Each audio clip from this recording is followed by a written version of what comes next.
Alkisah kelar, selamat pagi semuanya. Dan sekarang kita masuk dalam sesi renungan kita hari ini.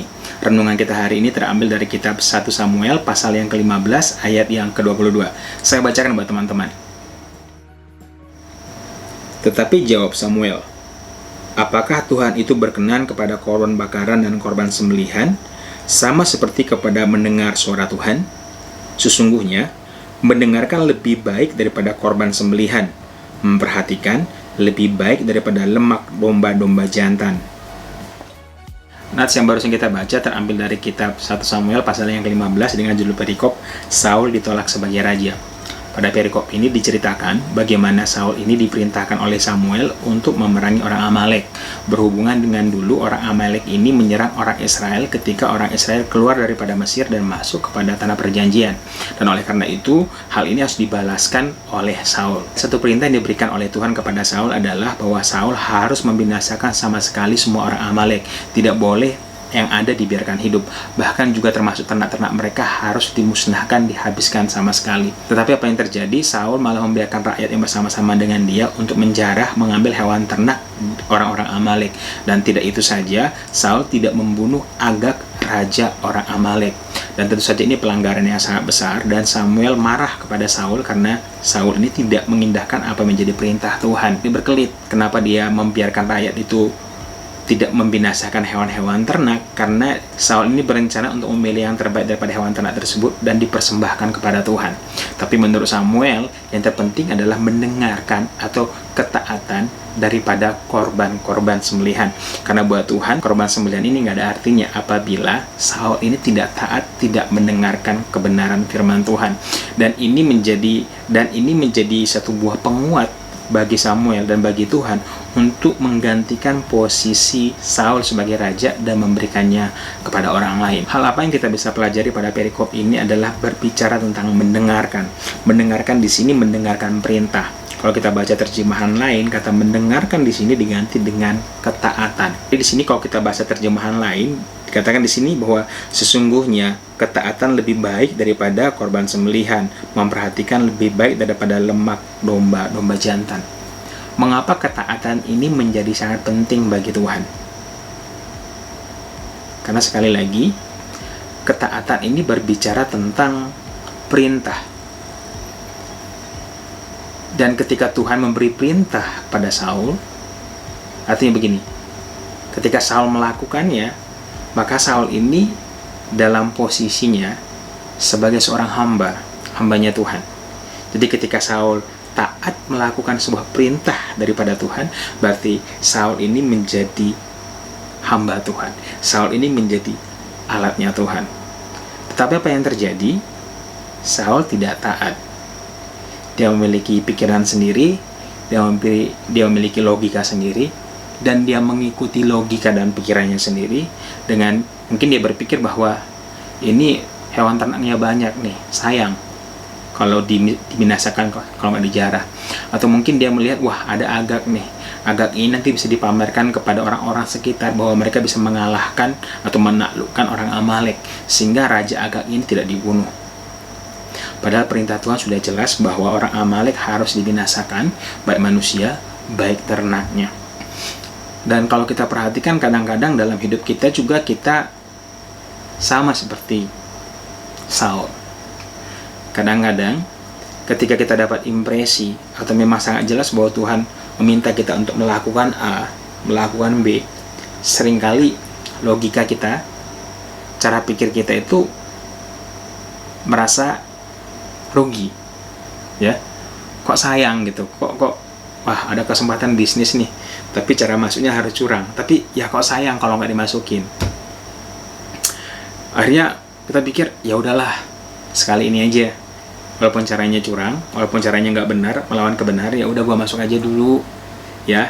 Nanti kalau misalnya bisnisnya berjalan dengan baik, ya gampang lah, nanti gua kasih persembahan buat Tuhan, gua kasih nanti persembahan buat bantu orang lain.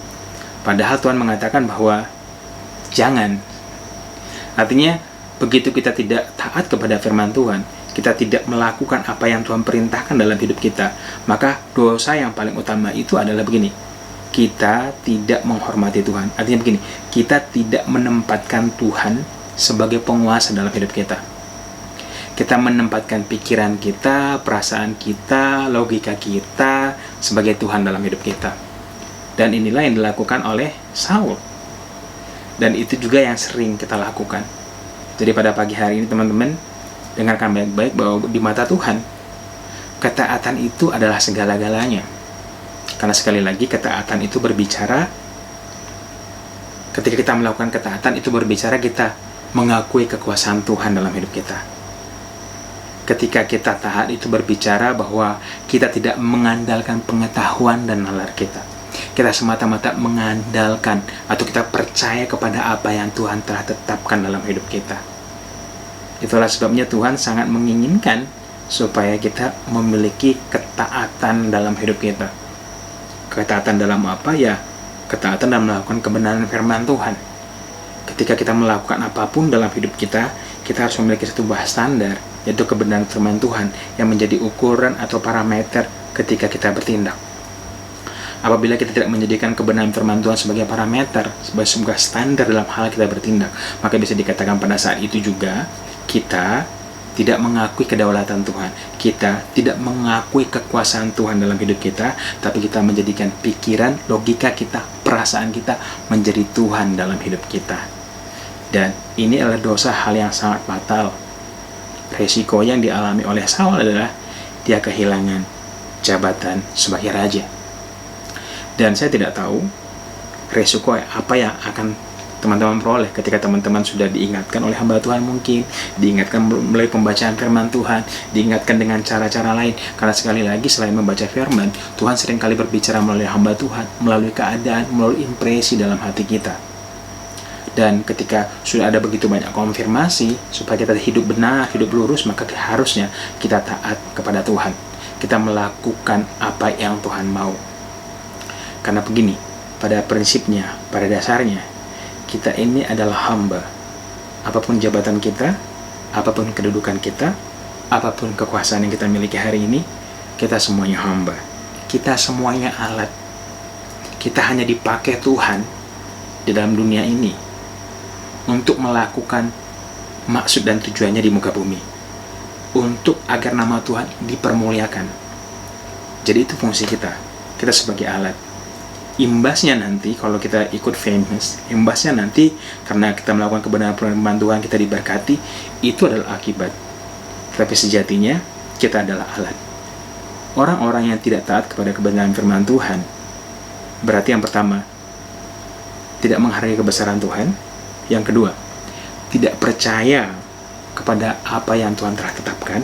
Yang ketiga adalah dia tidak sadar fungsi dirinya itu sebagai hamba, sebagai alat yang harusnya kualitas atau keberhasilan satu buah alat ini adalah ketika alat ini melakukan fungsi sebagaimana mestinya. So teman-teman, pada pagi hari ini yang menjadi pertanyaan buat kita semua pada pagi hari ini adalah, apakah selama ini kita sudah bertingkah atau berlaku sesuai dengan kebenaran firman Tuhan? Apakah selama ini kita sudah menjadikan bahwa kebenaran firman Tuhan itu menjadi sebuah standar ketika kita melakukan segala sesuatu, kita melakukan pekerjaan kita, bisnis kita, hubungan kita? Apakah kita melihat bahwa firman Tuhan adalah raja, firman Tuhan adalah raja atau cara yang harus kita penuhi? Atau malah sebaliknya, kita berjalan sesuai dengan logika dan nalar kita? Hati-hati, harga yang akan kita bayar mahal sekali apabila kita mengabaikan kebenaran firman Tuhan. Raja Saul kehilangan posisinya sebagai raja.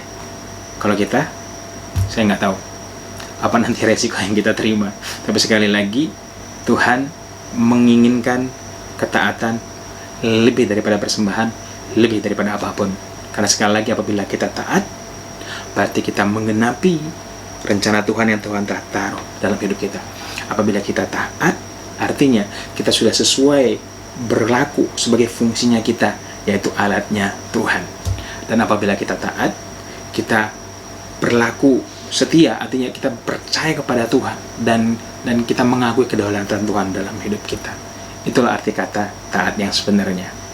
So, itu dia renungan kita hari ini. Itulah dia renungan kita pada hari ini. Sampai ketemu besok di hari yang ke-83. Tetap semangat baca Alkitabnya dan baca Alkitab kita secara utuh dan menyeluruh. Tuhan Yesus memberkati.